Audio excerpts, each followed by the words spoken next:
Action!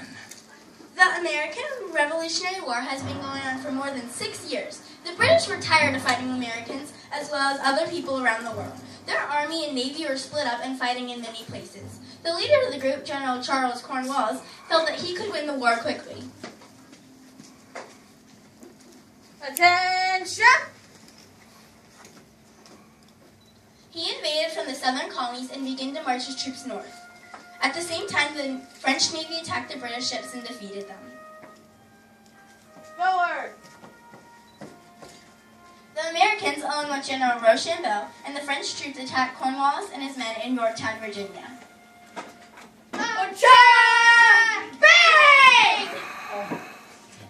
Jumping! No. After days of fighting, they surrounded the British and forced them to surrender. We surrendered. Good. You're better off. Cornwallis was so ashamed of losing the war that he sent his second-in-command, Brigadier General Charles O'Hare, to surrender.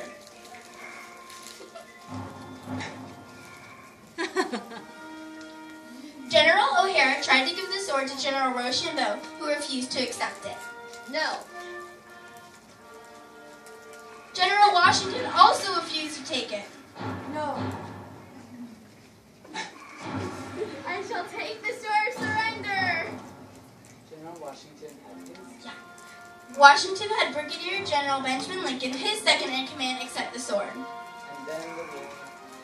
And then the war was over. Yay! the United States of America! Alright, sweet. You guys give them a huge round of applause. Great folks. That's really tough battle team there. Way to go, Rochambeau. Keeping it alive there. Now, yes, you guys made it absolutely very clear what was happening with the passing of the sword. Did you guys see that? Cornwallis was too ashamed to surrender the sword himself, so he made his second-in-command try to get the sword to surrender to Rochambeau, who was like, Rochambeau, and pointed to Washington. And Washington's also like, no, I'm not going to take it unless it comes from Cornwallis himself. And we could tell it was Washington because poor Michael over there lost his wig for a minute and went on to Tyler. So, Tyler, Washington made his second-in-command, played by Katie, accept the sword from Cornwallis, his second-in-command. Alright, and then the war was basically over, except for 8 smaller battles that took place between October 1781 and the signing of the Treaty of Paris, September 3rd, 1783. Alright, way to go, you guys. That was actually